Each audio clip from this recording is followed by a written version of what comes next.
Hello friends, ഇന്ന് നമ്മൾ വന്നിട്ടുള്ളത് മൈസൂരിലാണ്. അപ്പോൾ മൈസൂരിൽ നിന്ന് ഒരു 32 കിലോമീറ്റർ അകലെയുള്ള സോമനാഥപുരം എന്ന സ്ഥലത്താണ് നമ്മളിപ്പോൾ ഉള്ളത്. ഇതൊരു ഹിന്ദു വൈഷ്ണവ ക്ഷേത്രമാണ്. അതായത് ഏകദേശം AD 1158 പണി കഴിപ്പിച്ചു എന്നാണ് ഇത് പറയുന്നത്. അപ്പോൾ ഏകദേശം ഒരു 1000 വർഷത്തോളം പഴക്കമുണ്ട് ഇതിന്. പൂർണ്ണമായും കല്ലിൽ കൊത്തി ഉണ്ടാക്കിയതാണ് ഈ അമ്പലം. ചെന്ന കേശവ ക്ഷേത്രം എന്നാണ് ഇതിൻ്റെ ശരിക്കുള്ള പേര് വരുന്നത്. 2023 വേൾഡ് ഹെറിറ്റേജ് സൈറ്റായിട്ട് ഇതിനെ യുനെസ്കോ പ്രഖ്യാപിച്ചിട്ടുണ്ടായിരുന്നു. അപ്പോൾ ഇവിടുത്തെ കുറച്ച് കാഴ്ചകൾ കാണാം. ഇതിന് ശേഷം നമ്മൾ മൈസൂർ സൂ കാണാൻ പോകുന്നുണ്ട്. അപ്പോൾ അത് അടുത്തൊരു വീഡിയോ ആയിട്ട് വരുന്നുണ്ടായിരിക്കും.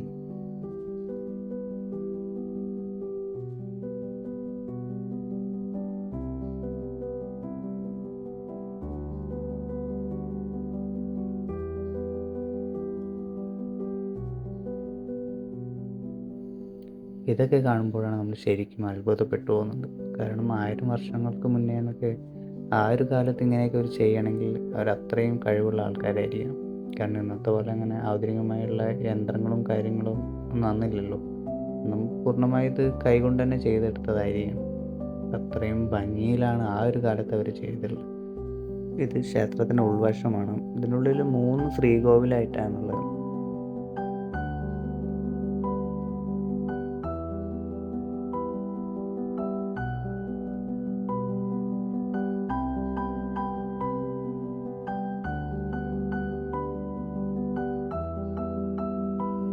ഇതിൻ്റെ ഉള്ളിൽ അത്ര വെളിച്ചമൊന്നും ഇല്ലാത്തതുകൊണ്ട് അധികം വീഡിയോസ് ഒന്നും എടുത്തിട്ടില്ല.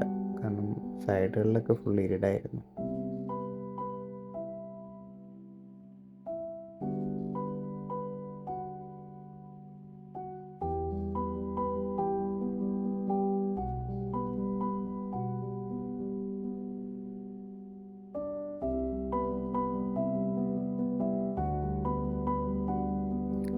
ഞങ്ങളിന്നൊരു 1 ഡേ ട്രിപ്പായിട്ട് ഇറങ്ങിയതാണ്.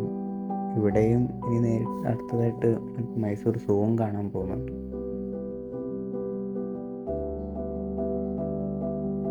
മൈസൂരിലോട്ട് വരുമ്പോൾ നോർമലി നമ്മൾ മൈസൂർ പാലസും അതിന് ചുറ്റുമുള്ള കാര്യങ്ങൾ, സൂ, അതൊക്കെ തന്നെയാണ് ഇപ്പോൾ നോർമലി എല്ലാവരും കാണാൻ പോകുന്നത്. ഈ വട്ടം ഒന്ന് മാറ്റി പിടിക്കാൻ വെച്ചിട്ടാണ് ഈ ഒരു സ്ഥലം തിരഞ്ഞെടുത്തത്. മൈസൂർ ടൗൺ ഏകദേശം ഒരു 32 കിലോമീറ്റർ ഇങ്ങോട്ട് വരാനുണ്ട്. വരുന്ന വഴിയും നല്ല കാഴ്ചകളൊക്കെ ഉണ്ടായിരുന്നു. കൂടുതലും ഗ്രാമങ്ങളിലൂടെയായിരുന്നു നമ്മൾ വന്നിട്ടുണ്ടായിരുന്നത്. മൊത്തം നെൽപ്പാടങ്ങളാണ് കൂടുതൽ. ഏക്കർ കണക്കിന് നെൽപ്പാടങ്ങൾ പരന്ന് കിടക്കുന്നത്. നമ്മുടെ നാട്ടിലിപ്പോൾ ഒക്കെ കാണാൻ കുറവാണ് നെല്ലും കാര്യങ്ങളൊക്കെ. പക്ഷെ ഇവിടെ വന്നപ്പോൾ ഒരുപാടുണ്ടായിരുന്നു അതൊക്കെ കാണാൻ വേണ്ടി. അപ്പോൾ ഇവിടുത്തെ കാഴ്ചകൾ ഇത്രയേ ഉള്ളൂ. അപ്പോൾ നമ്മളടുത്ത സൂല വീഡിയോ ആയിട്ട് വീണ്ടും പെട്ടെന്ന് വരുന്നതായിരിക്കും. ചാനൽ സബ്സ്ക്രൈബ് ചെയ്ത് ആരെങ്കിലും കണ്ടെങ്കിൽ സബ്സ്ക്രൈബ് ചെയ്ത് സപ്പോർട്ട് ചെയ്യുക. അപ്പോൾ അടുത്ത വീഡിയോയുമായി കാണുന്നത് വരെ ബൈ.